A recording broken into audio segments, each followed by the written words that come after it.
Bonjour et bienvenue sur cette nouvelle vidéo. Aujourd'hui, on va voir ce que pour moi est la chose la plus puissante chez Airtable, c'est la section automatisation. On peut faire plein de choses avec. Moi, c'est simple, j'ai des clients qui ont tellement d'automatisation qu'on a juste rien d'autre comme outil d'automatisation comme Makes ou Zapier ou N8N, peu importe. On utilise uniquement l'onglet automatisation de Airtable parce qu'on peut faire tellement de choses que c'est vraiment très puissant. Aujourd'hui, je vous propose de voir les bases des automatisations et il y aura certainement d'autres vidéos qui vont aller rentrer plus dans le détail. Mais en tout cas, voyons déjà toutes les bases autour des automatisations Airtable et c'est parti.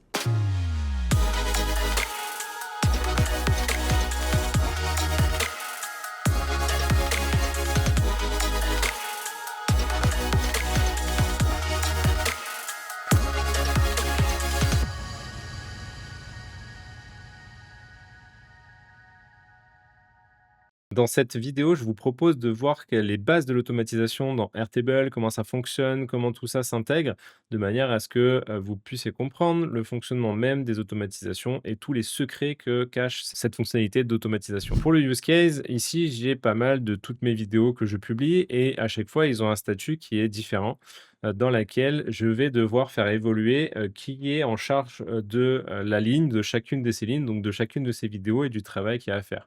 Donc pour ça, déjà, je vais commencer par ajouter un champ de type user qui va me permettre de mettre celui qui est assigné à la tâche. Je vais uniquement pouvoir sélectionner qu'un seul utilisateur et je fais créer le champ. Et donc moi, ce que je vais faire, c'est que l'automatisation va venir mettre automatiquement à jour ce champ en fonction de différents statuts que j'ai dans ma base de données.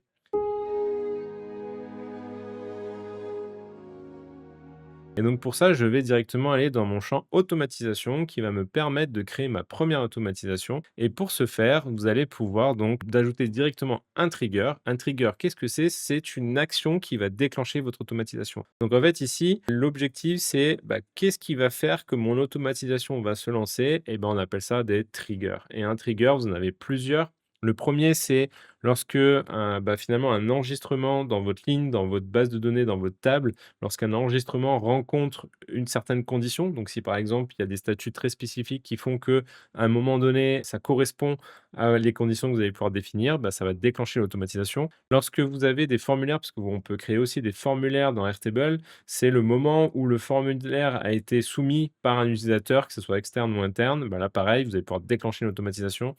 Lorsqu'un record est créé, c'est-à-dire lorsqu'une ligne est créée dans votre table, vous allez pouvoir aussi déclencher l'automatisation sur cette nouvelle ligne créée.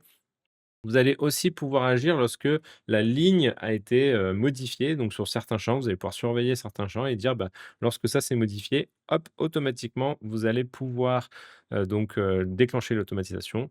Ensuite, lorsque un enregistrement rentre dans une vue, donc les vues dans Airtable, c'est quelque chose de très puissant dans laquelle vous allez pouvoir mettre pas mal de conditions et vous allez pouvoir dire, dès qu'un enregistrement rentre dans la vue que j'ai définie, hop, ça déclenche l'automatisation.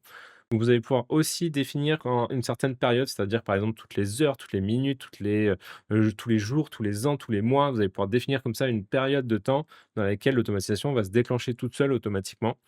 Ensuite, vous allez pouvoir utiliser aussi le système de webhook. Donc, ce que c'est qu'un webhook, c'est que ça va vous générer une URL, donc une longue adresse internet sur laquelle vous allez pouvoir faire appel via un service autre, donc par exemple au hasard Software ou d'autres applications comme Zapier, comme Make, comme je sais pas, plein de choses d'autres sur laquelle vous allez pouvoir envoyer un signal sur cette adresse qui va être générée uniquement pour votre automatisation, qui fait que ça va déclencher automatiquement l'automatisation. Ça, c'est très puissant. Là, comme vous pouvez le voir, c'est pour la version business. Lorsque vous avez la version business, vous allez pouvoir aussi déclencher au moment où vous recevez un email. Donc, ça va vous générer une adresse email unique dans laquelle n'importe qui peut envoyer un email sur cette adresse email et automatiquement, ça va venir déclencher l'automatisation. Donc, ça aussi, c'est très puissant, mais réservé uniquement à ceux qui ont la formule business. Et ensuite, c'est quand un bouton est cliqué, donc souvent c'est dans l'interface. Lorsque vous créez des interfaces, vous allez pouvoir mettre des boutons et derrière le bouton, derrière le clic du bouton, vous allez pouvoir faire en sorte que ça déclenche automatiquement l'automatisation. Moi, dans un premier temps, je vais partir sur quelque chose de beaucoup plus simple et ça va être lorsque finalement mon enregistrement a été modifié, les statuts ont été modifiés, donc je vais partir sur ce choix-là.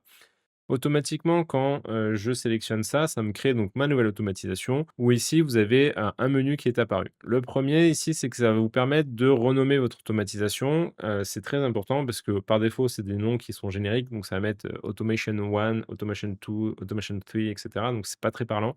Donc je vous conseille vivement de tout de suite modifier le nom de votre automatisation parce que vous allez voir quand vous commencez à créer des automatisations, on y prend vite goût et puis après, bah, on se retrouve avec plein d'automatisations et on s'y retrouve plus. Donc il vaut mieux toujours bien nommer, l'automatisation et ici je vais mettre «mise à jour des statuts des vidéos». Ensuite, je peux ajouter si je veux une description si vous le souhaitez. Ensuite donc j'ai, bien mon trigger. Ici, je vais avoir la liste, je peux faire create new pour créer une nouvelle automatisation ou je peux aussi, créer une nouvelle section qui va me permettre de regrouper les automatisations dans des sections pour vraiment bien les classer parce qu'on peut en construire beaucoup, beaucoup, beaucoup des automatisations donc voilà. Plus vite, vous, structurez bien le dossier, les noms des automatisations, mieux c'est pour vous.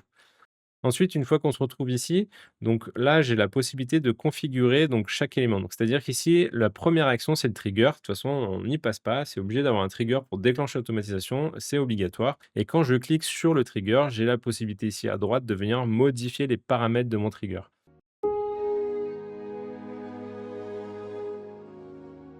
Donc là, j'ai dit lorsqu'un enregistrement est mis à jour, je veux faire une action. Donc là, je vais pouvoir sélectionner directement la table qui est concernée par cette mise à jour. Donc là, c'est le content pipeline.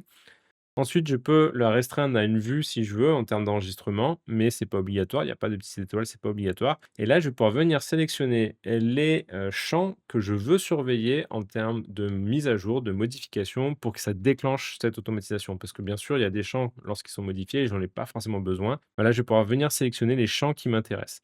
Et moi, notamment, ce qui m'intéresse, c'est justement les statuts, les différents statuts de validation, on va dire, que j'ai entre ma sœur et moi qui va me permettre de dire, bah, OK, j'ai vu où elle est en train de travailler, par exemple, sur la vidéo en tant que telle, sur le thumbnail, sur, les attachements, donc les fichiers PDF qu'on vous propose en téléchargement gratuit sous cette vidéo. Donc tout ça, c'est des statuts qui évoluent et qui ont besoin, un coup que ça soit une action de ma part et un coup, c'est une action de sa part.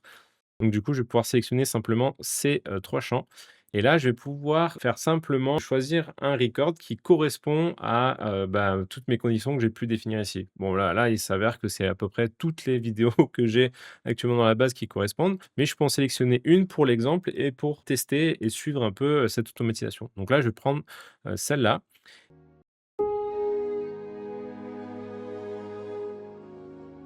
Et ce que je vais faire, c'est simplement, bah, définir les actions qui vont être derrière ce trigger. Donc une fois que le trigger est déclenché, là, je vais pouvoir avoir une suite de différentes actions que je vais pouvoir, lancer automatiquement.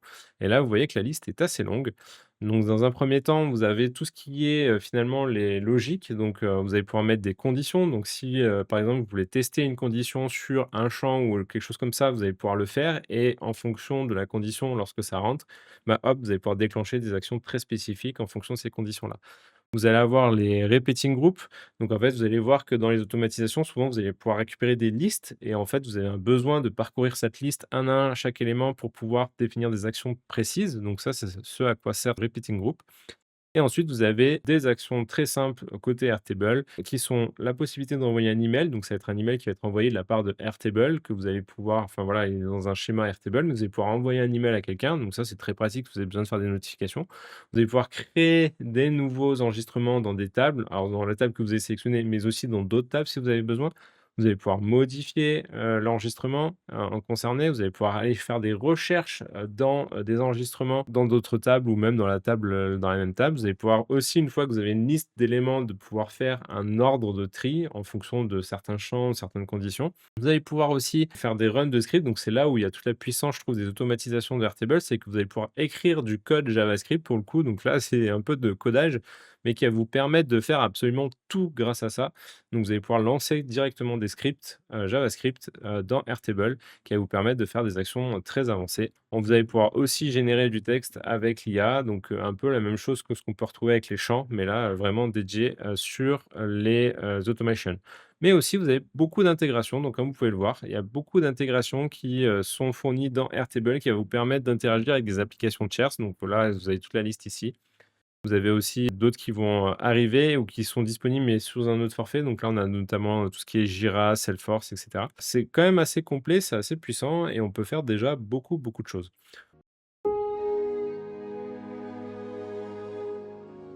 Moi, ce que je vais faire pour ma condition, donc, pour rappel, c'est en fonction des différents statuts, bah, je vais assigner ou non, la tâche à quelqu'un. Et moi, ce que je vais faire, c'est que je vais simplement mettre des conditions sur, les champs que, j'ai définis, de manière à pouvoir me dire: «OK, si un des champs, un des 3 champs, me concerne, bah, ça va me l'assigner à moi et sinon, bah, ça va l'assigner directement à ma sœur». Donc comme ça va permettre d'automatiser automatiquement cette action, de dire: «Bah, voilà les tâches que moi j'ai à faire et voilà les tâches que ma sœur doit faire». Et donc pour ça, bah, je vais pouvoir sélectionner directement dans ma condition. Non, à chaque fois, c'est toujours, enfin, c'est présenté toujours de la même façon, chez Airtable. La première des choses, c'est de pouvoir sélectionner un élément que je vais comparer. Donc là, j'ai besoin notamment, bah, lorsque l'enregistrement a été mis à jour, donc là, c'est exactement l'enregistrement, actuel que j'ai sélectionné a été mis à jour et moi, ce que je vais venir faire, c'est sélectionner la valeur qui m'intéresse à comparer et là, ce qui m'intéresse, c'est de voir sur les statuts et notamment, par exemple, du thumbnail ou même du statut de la source, la première. Et ben, j'ai besoin de voir si le statut est à vérifier. Alors, à ce moment-là, je sais que quand c'est à vérifier, c'est à moi de le faire. Et donc là, je vais pouvoir ajouter des conditions pour les autres. Donc là, je vais pouvoir ajouter une autre condition et je vais pouvoir mettre le hors parce que, en fait, l'idée, c'est que dès que moi j'ai une action à faire, automatiquement, hop, il m'est assigné à moi cette tâche et pas à ma sœur. Et donc là, je vais pouvoir sélectionner un autre statut que je vais pouvoir mettre sur à valider et encore le troisième que je vais pouvoir venir sélectionner et que je mets sur à valider. Une fois que, une de ces 3 conditions ont été remplies, donc parce que j'ai le OR, donc c'est le ou, donc soit le statut source est à valider ou si le statut attachment est à valider ou le statut thumbnail est à valider, alors à ce moment-là, il va exécuter les actions que je vais lui donner ici et moi, mon action que je vais faire, c'est simplement de faire un update de l'enregistrement actuel pour pouvoir m'assigner à moi en tant que responsable de la tâche. Et donc pour ça, je vais venir sélectionner donc le content pipeline parce que c'est l'action que je veux faire sur, bah, finalement la même table, que l'enregistrement. Le record ID, c'est l'identification de la ligne qui est concernée par cette modification. Et ben, en fait, je vais tout simplement aller la chercher ici dans le when record is updated. Donc ça, c'est pour rappel, c'est l'enregistrement qui a déclenché l'automatisation que j'ai sélectionné en première étape, mais qui va être, automatiquement fait. Et donc là, je vais pouvoir venir ici récupérer le Airtable record ID de l'enregistrement qui a déclenché cette automatisation et je vais pouvoir lui dire, bah, voilà les statuts que je veux mettre à jour et notamment c'est le assigné, je veux le mettre sur Yannick, donc moi-même. Et ensuite, je peux mettre add condition pour dire, ben, finalement, si aucune des autres actions ont été définies, eh ben, je vais pouvoir définir que c'est sur ma sœur. Donc là, pour le coup, comme j'ai pas besoin de vérifier des statuts, parce que en fait, c'est tous les autres statuts, c'est elle, bah, du coup, je vais mettre cette option qui va me permettre de dire bah, en gros, si, les conditions d'avant n'ont pas été remplies, alors il faut exécuter, cette action-là et donc du coup, je vais pouvoir définir ici, pareil, un update record qui va me permettre de sélectionner dans la table content pipeline le record ID qui vient du record is updated et je vais pouvoir sélectionner, directement le champ que je veux mettre à jour et je vais le définir sur ma sœur.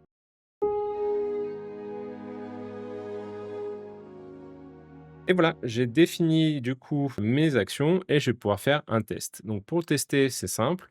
Je vais venir sur le if, je vais faire le test condition pour vérifier que c'est rempli ou non. Et donc là, visiblement, l'enregistrement que, j'ai, soumis est à valider. Là, il y en a pas et là, c'est validé et bah, du coup, là, vu que tout n'est pas sur à valider, bah, du coup, ça veut dire que là, la condition a échoué. Donc ce qui est normal, ce qui est attendu.